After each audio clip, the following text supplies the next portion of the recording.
Grimcast Manila is a podcast of creepy stories from around the metro. I'm your scaredy cat host Antoinette, and I love a good ghost story.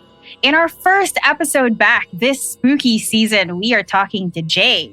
Jay is a grad student by day and host of Mind the Gap, a podcast that deep dives into all things comic book. Welcome to the show, Jay. Hey guys, thanks for having me. Cool. So thanks so much for coming on. Just let's dive right into it. First episode of the season. Very exciting. What started your interest in stuff like this, in all the things spooky? I think it started with Halloween. Like, you and I grew up in the same place, and Halloween when we were kids. Oh my gosh, fun. The best.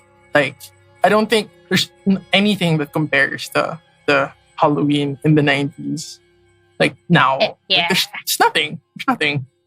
Not much, no. And I think where we grew up, the village that we grew up in, I guess the benefit of living around super rich people is that they really go ham all out on the Halloween stuff.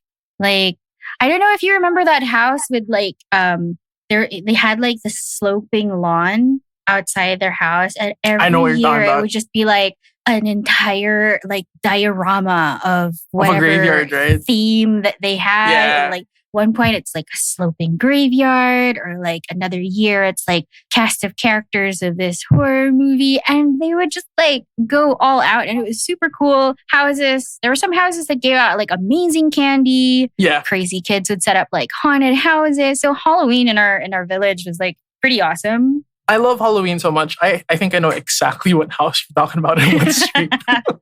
Yeah. It's wild. Because I think the residents are they would try to one up each other on the Halloween designs. So it was always fun. And there's so many things that happen. I almost died once during one Halloween. Excuse me, what? Yeah. It was in one of our main roads, and there was a guy in a coffin, and then a bowl beside him. Right. And when you reach in, he would just grab your hand, from the coffin. And according to my family, I got so scared I ran across the street.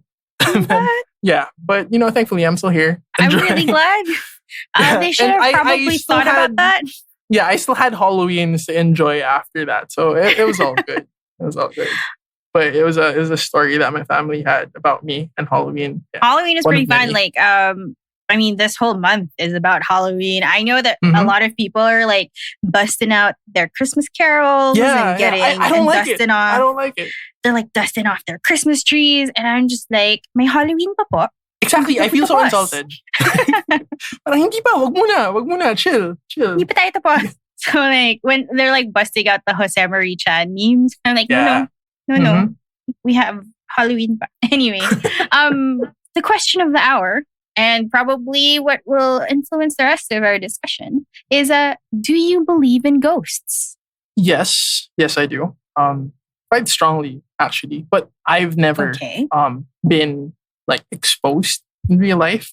Do you mean you've never seen one or experienced one? I've never seen one, but I've been around people who grew up around people who swear they have. And the stories sound pretty they tell it very convincingly, and you can tell from the expression on their face that they're not shitting you at all.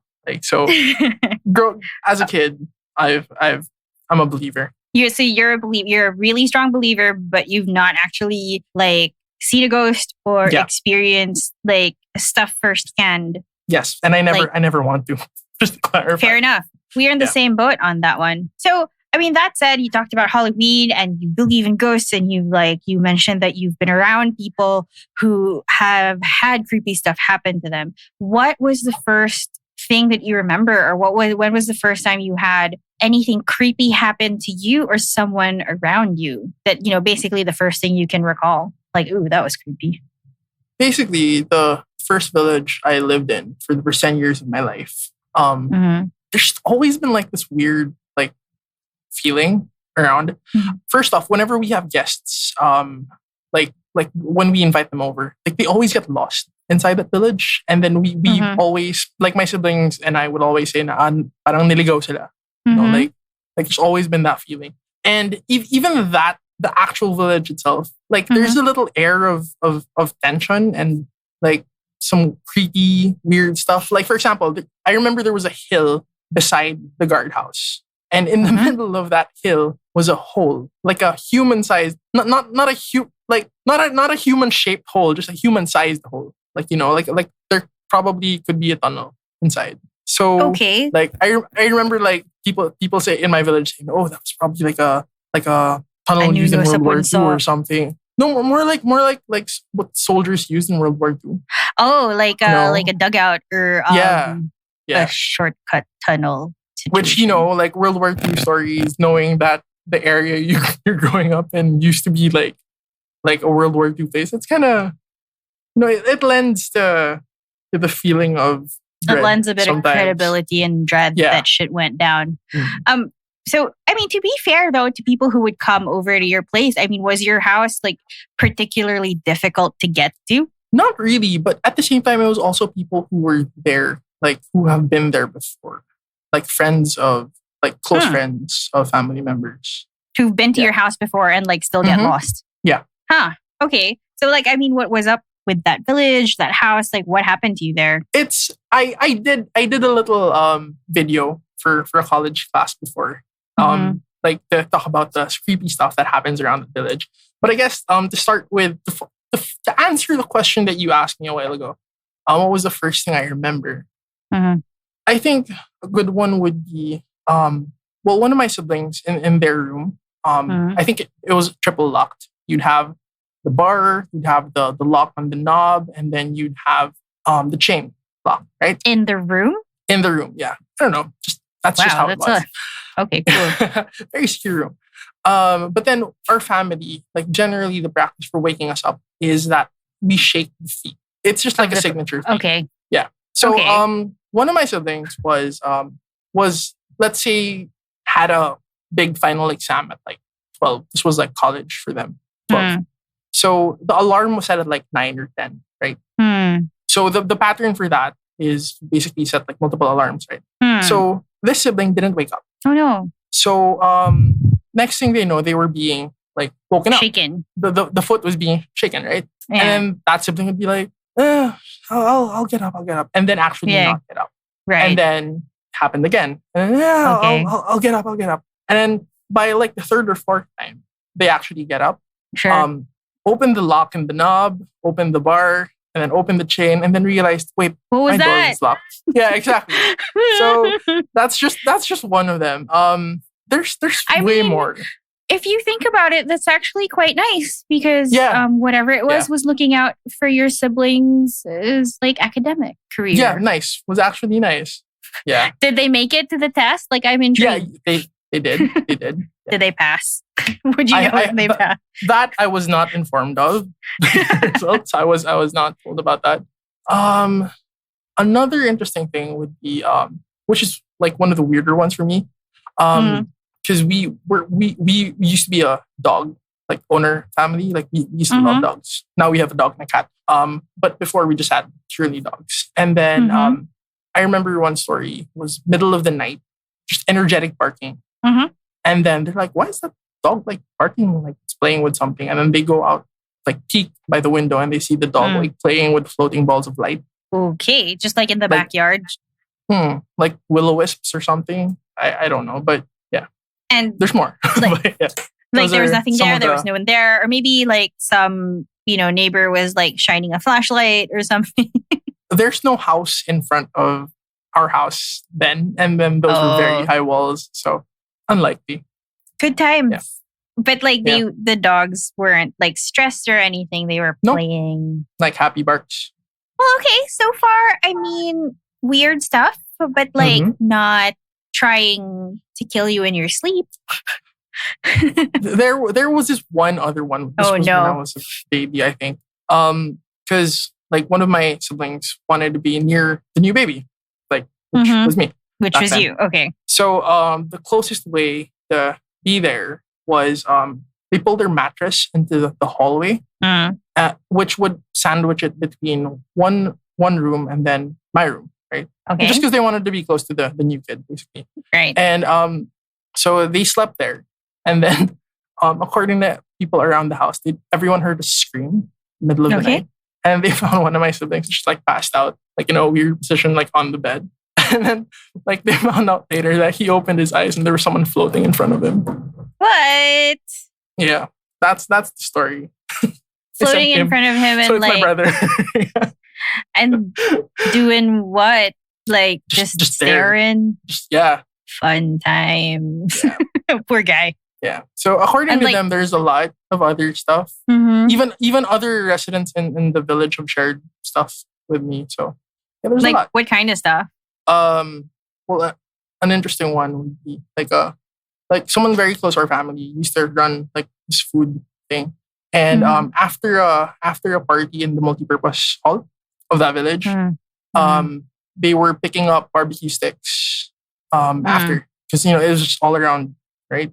And then like this really pretty lady just like walks into the multipurpose hall, Okay. and she's like, the event's done already. Like wala na sila dito. And Wait, then who's the lady, saying this? The lady the or family friend. okay, telling the Yeah, lady someone- that yeah. sorry, we're all It's done. done. Yeah. And the lady's just smiling at her.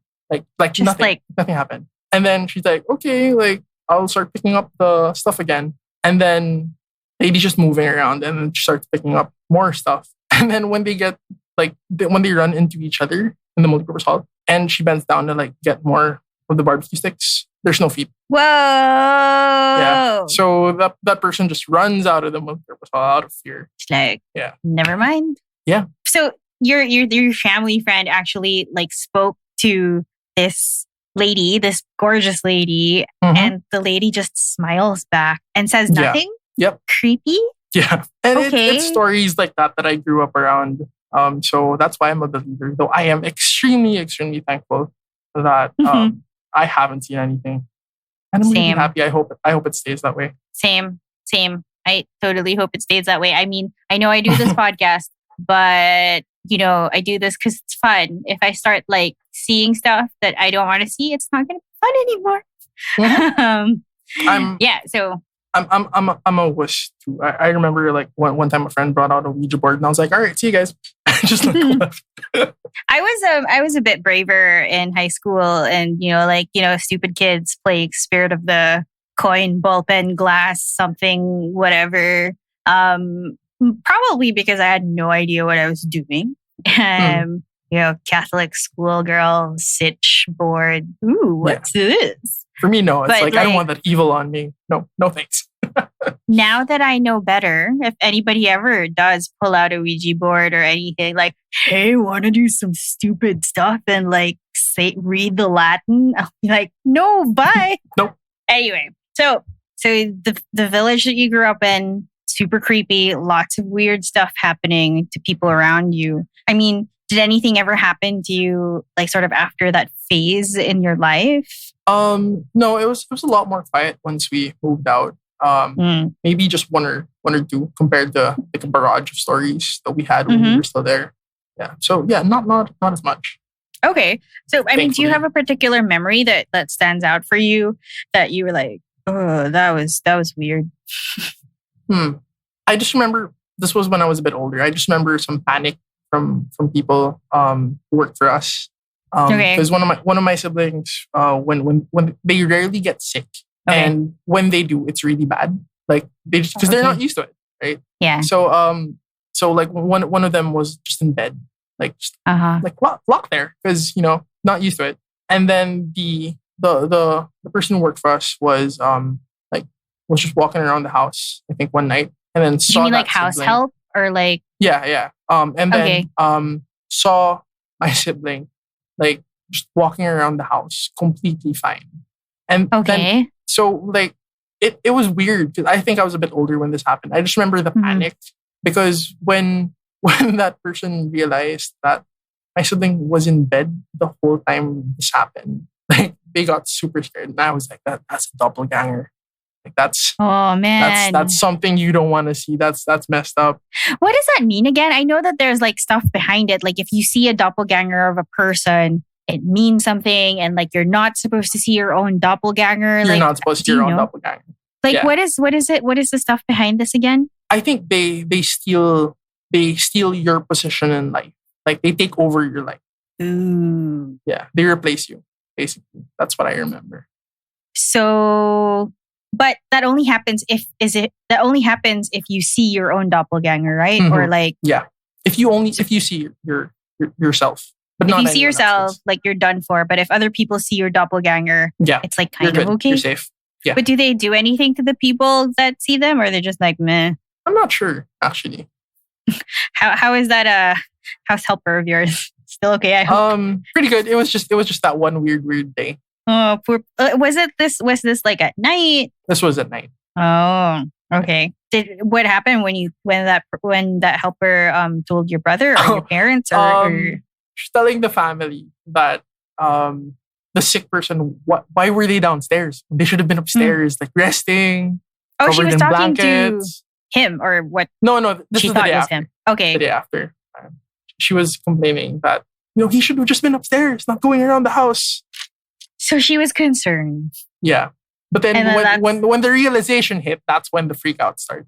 Oh no. Did anyone do anything? Like, did anyone react in any particular way? Like your parents were like, we're going to get this whole house blessed. Or like, what was the aftermath? I don't think so, considering where we used to live. It was more of a... Yeah, it's weird. This is not as terrible as it could have been. Was that the reaction? Or, that's new. Like, we've never had that before. That's new? Wow, you're just so used to it. Yeah. Cool. So, what is stuff you mentioned that stuff has happened to people around you and like, your parents are kind of like, I guess that happened. Would you say that people around you are also like believe in ghosts and it's just like a thing that's around?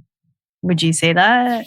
Yeah, but it's more of like respect. Like you just don't like ask for it. You don't want to, like if it's there, like okay, there.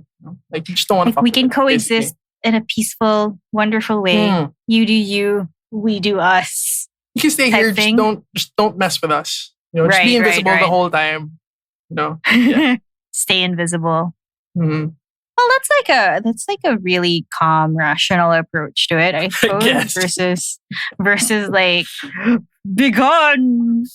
Yeah. Okay. Aside from that, I know we went to the same college as well, and I don't know about you. Which also has its stories. Which has a shit ton of stories because if we're talking about the war, that's pretty much a lot of stuff happened there during the war. Yeah. So, I'm sure you had, I'm not sure what your college life was like, but mine was like staying a lot at school late because it's like adulthood. I can stay out in school, which is a little bit sad. But anyway, the building where the org used to be pa naman was pretty... The building where our org used to be, yeah. Apparently it's gorgeous now. Like it's super shiny. But at the time... It was like super creepy, like lots of like, hallways that just apparently there was a decommissioned hidden elevator somewhere there. It's not hidden. It's right beside the stairs. Oh, yeah? Yeah. Like if you go up the stairs, it's like right to the right of the stairs. No, there was another one supposedly that got decommissioned. Anyway, sorry. But that was the decommissioned one. Didn't that work? No.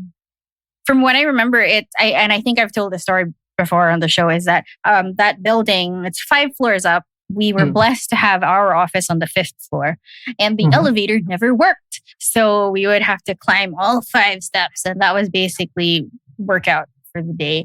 And urban legend is that elevator, which from my memory is if you're going up the stairs, it's like to the right of the stairs. It never worked because someone, like one day, I don't know when, someone had started to use the elevator and it was like a Friday night going into the weekend. Yeah. And the Friday. Elevator like got stuck or like it got stuck and it stopped working. And since it was like Friday night or like into the weekend, nobody was there.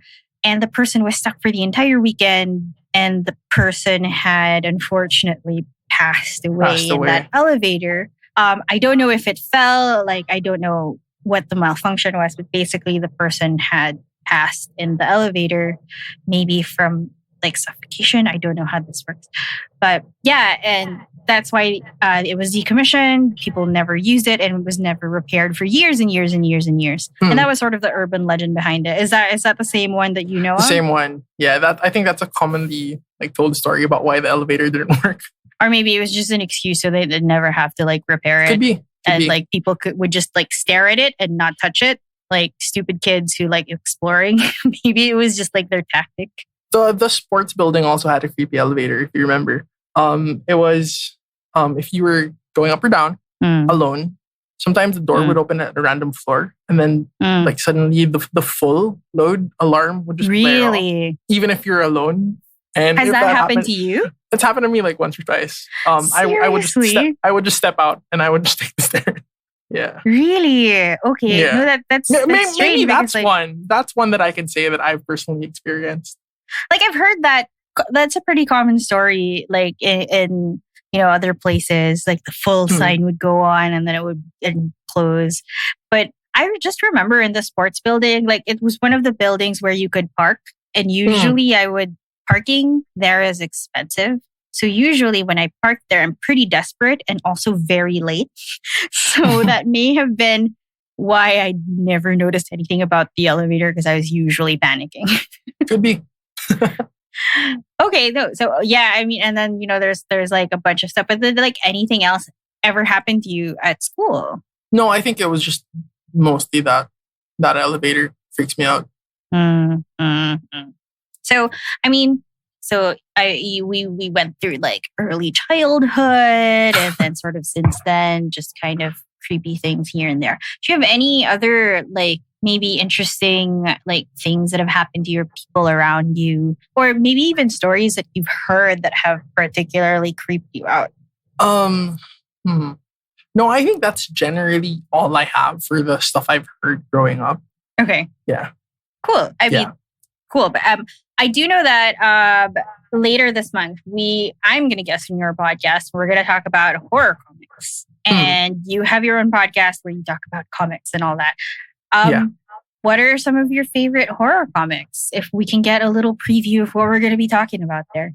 Well, to start it off, I think my love for horror stuff, besides Halloween, started from Universal Monsters. You remember those? So it's like Frankenstein, Wolfman, Creature from the Black Lagoon. I was obsessed with those, like growing up, I think.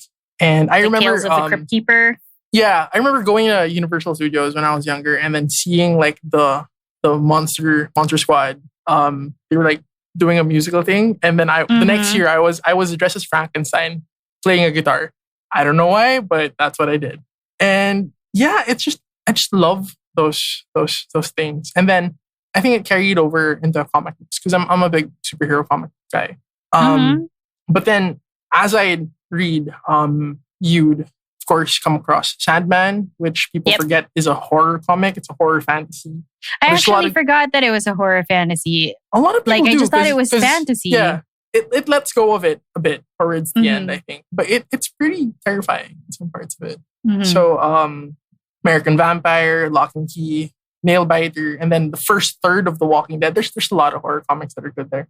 Yeah. I actually started reading American Vampire because of your recommendation, and like I'm a few like issues. I'm a few issues in so far. Very interesting. But with Lock and Key, though, I haven't read it, but I've seen the series, and I was so surprised about how creepy it actually was. Like I thought it was a kid show. The art adds a lot. The show, they make it like so much more accessible to young people, so it's not as scary as the comic, I think. Really? Okay. Because the show actually, like I was expecting for it to be like a little bit of like a Narnia kid show type. Yeah. And then like some of the stuff starts coming out about like the keys and stuff, and there's the lady in the well, and it's like, what's this? It's 2 a.m. I was not prepared for this. Yeah, it catches you off guard. And it's basically it says something at the start, and then you get distracted by everything that happens in the middle, only to forget that the ending was kind of revealed at the start in a way. Was it? Yeah, well, kind of. Okay, I have to rewatch this. Because at some point, like I forget.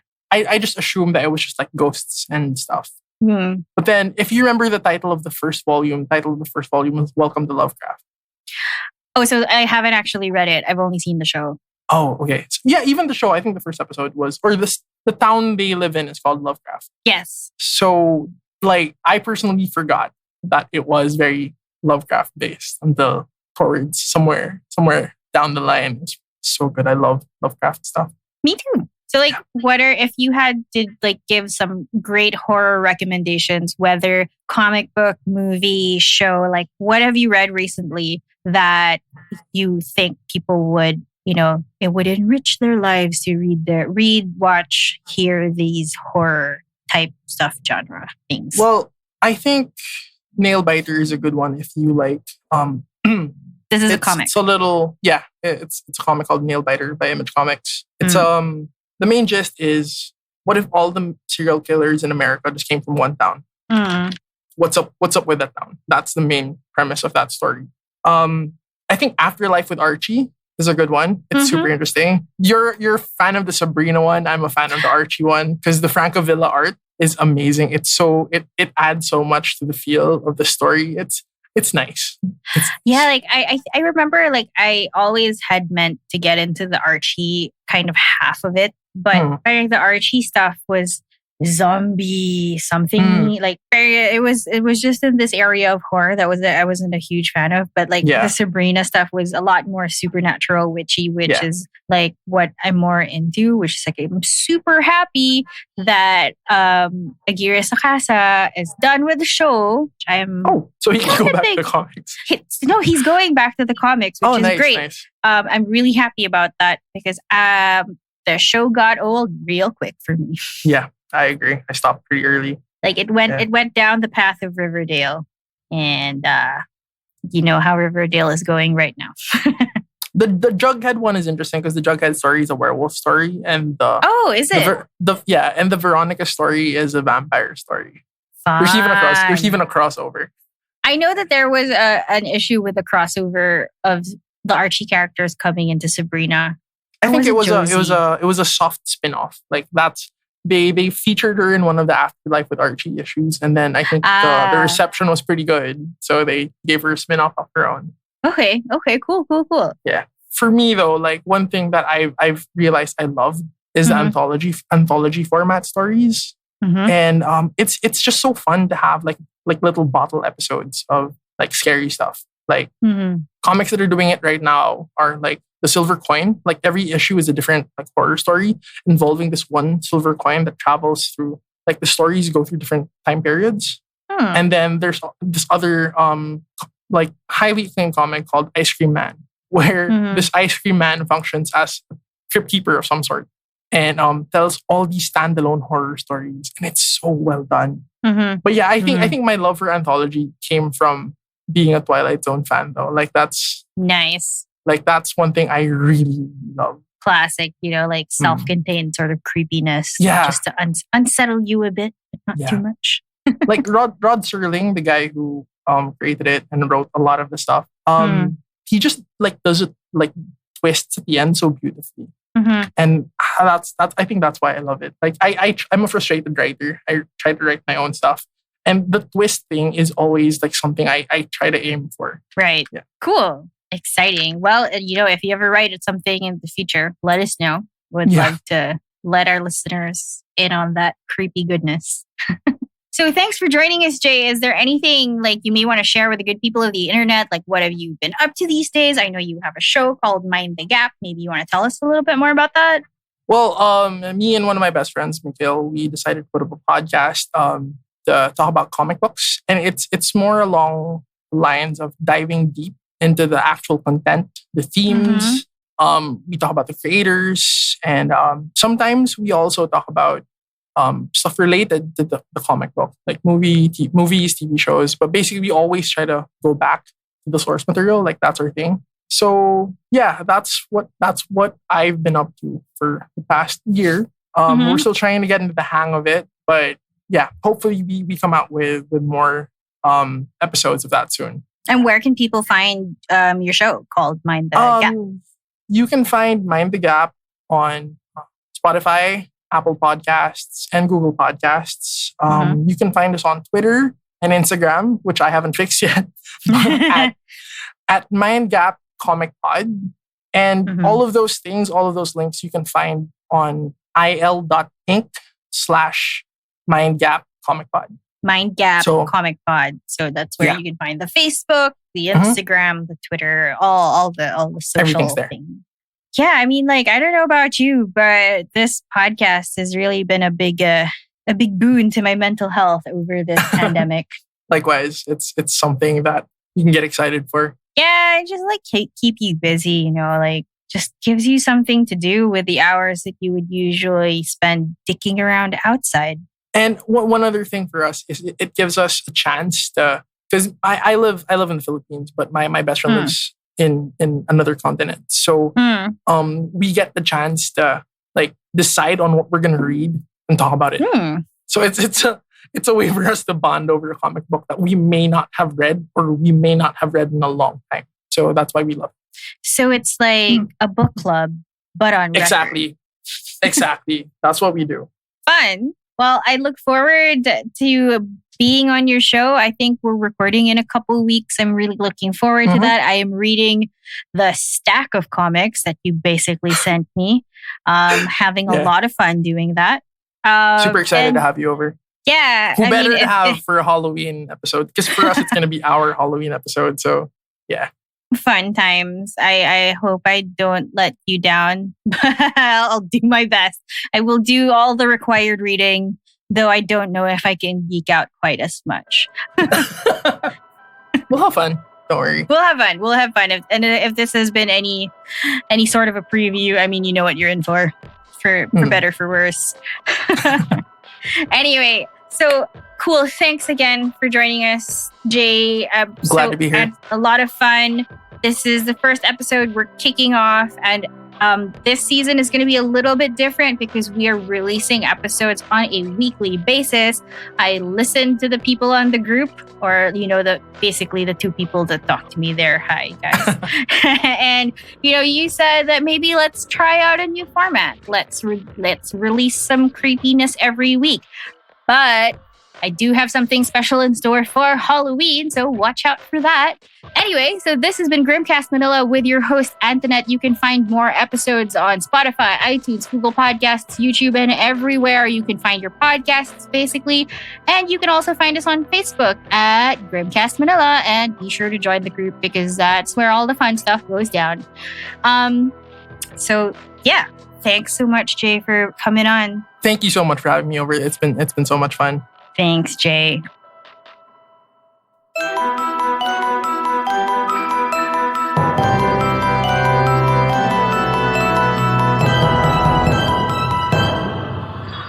Grimcast Manila is a podcast of creepy stories from around the metro and is produced, recorded, and distributed by Big Baby Studios. Find out more about the other shows on Big Baby at itsabigbaby.com or facebook.com/bigbbabystudios.